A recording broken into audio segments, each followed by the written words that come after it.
it's Mary Richardson with Music Junkie Press. We're here at NAMM 2020. We got a great surprise. We're down here in Anaheim, but we've got the local favorites, life-size models. Welcome, guys. Hey. Can you introduce yourselves? I'm Nick. I'm Steven. I'm Chris. I'm also Chris. And I'm Anthony.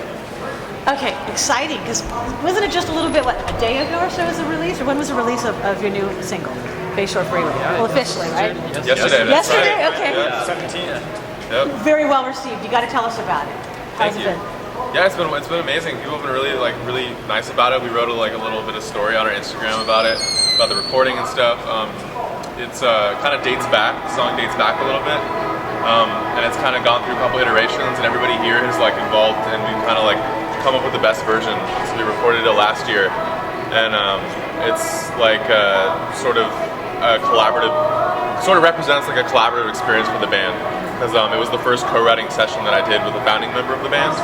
And so we all kind of every time we play it, or at least me, I feel like it's kind of reminds me that, Anthony's riffs or Chris's drums, Steven's guitar, Nick's guitar, all those little pieces make life-size models kind of what it is. And this song's a really good representation of that. It is great. Now you got to tell us what is next in store for you this now with this new release. What's next in store? We have a couple months passing by, and then we're going to release another single, and we have a cover that we're doing for a B-side, so it's going to be like an A-B kind of thing. And then all that's going to be leading up to a record later this year. We're going to kind of package stuff together and put stuff out. Oh, very cool. Now, how about any plans for shows up in the Bay Area? We have a couple of shows booked that we're not really allowed to say quite what they are yet, but if you check out Instagram and check out Facebook, our website, we'll be kind of updating that soon. They'll keep up to date on that. Now, you being here at NAMM, they've been very much trying to get the music back into the school systems. Did any of you really have a strong foundation of music in your schools? Yes, I started in elementary school playing saxophone. I played that all the way up through pretty much college and beyond, and picked up guitar probably about middle school. Did a little jazz band with that, and just that for me personally gave me a foundation just more in, I guess, the theory side of things, but just also performance and being able to better network and meet other musicians. And yeah, just going through that system and seeing kind of just friends that have children these days, just how it's definitely endangered. So Definitely. You have a son too, right? Definitely want to Kids? get back to. Right. That's what I was talking about. Oakland Unified, elementary school, middle school bands, high school orchestra, jazz bands, an electronic music program that I think was just me. Did you just call it your program and it was just you in your room? Yeah, it was just, they knew that I would just cut class if they didn't do something. So I'm super indebted to public school music system. It's important to keep it alive. I mean, today it's just in danger of the system. Yeah, which is extremely sad. I mean, it's incredibly valuable. Beyond, obviously there's this idea that STEM or something is the be-all end-all or whatever, but it nourishes you in a different way that those other things can't do. So I bet it would keep people in school that wouldn't go otherwise, right? I mean, you get to go to school and do something you actually love doing. Exactly. It can be your favorite subject that keeps you going. Yeah, right. Very true. I even kind of saw that fading away when I was in intermediate school. I was in jazz band, and then maybe a couple semesters later, they were like, oh yeah, jazz band's not a 0 period anymore. We took it off. It's and then it became a class, and then it's and then it totally just vanished off the face. So yeah, it's crazy. So I'm a music guy in school too. I played in the 4th grade, played all the way up to college. Started as a saxophone player. I totally support just trying to bring music back to the schools and getting people playing music, because it's a wonderful thing. It makes people shine, and And music itself is just a healer, and it does so much. It can inspire, heal, change. Do you guys have with that certain of your favorite go-to song to get you going every time? Or is there something that you ever or an artist that you put on when you're feeling sluggish and you got to put it on to play? DMX for sure. It's gonna give it to you. It's gonna give it to you.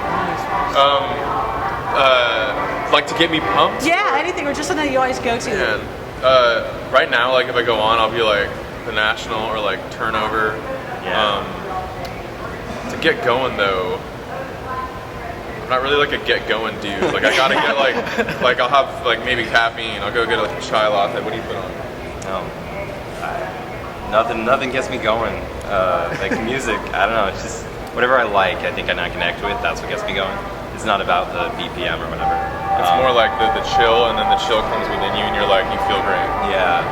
So Well, it does. It just takes over. I mean, I think Anthony's got a lot of good answers for this one. I'm sure I do, but it's not like any one specific genre or song. Yeah. Like I might cycle through something like an album or an artist I'll listen to for like a month or so, but I'll usually just put like my phone or maybe Spotify like on shuffle. Yeah. that's great. So- Great way to find it. And it's kind of like depending on like my mood, I'll find that song within that genre. Yeah. Like, okay, this is like what's really gonna pick me up, whether it's driving to work in the morning or I'm just like kind of sitting there working on something and need that little extra like mental stimulation or whatever. It is. I mean, today being able to get your music anywhere now. I mean, it is, and it's. I mean, it has its good side and the hard side because you really have to really search for the. I mean, new people out there. It's not like before you can just go to the record store, put the headphones on, and find somebody new.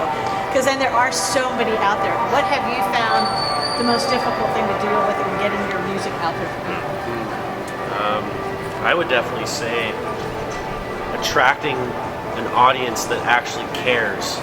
It's I think the hardest thing for us is, even though our musics have these deep meanings and can talk about all these great things, a lot of people now these days just don't really care about that kind of stuff. And Like listen as much because there's just so much stimulation. It's kind of hard to like capture someone's attention. Yeah, I think it's cutting through the noise that way. Yeah. There's a lot of really interesting stories being told, and they're all kind of coming at you simultaneously. And our voices are in that mix, and it's just like finding a way to get over the clamor of like all of those voices. And to get to the people that like want to hear your story. Yes. It's like that they're there. Yeah. So They're there, definitely, and that's the thing is we got to get the message out to them. Finding that way to connect with them and Definitely, kind of keep definitely. that, start a relationship. being interviewed by Music Junkie Press is a great way to get yourself out there.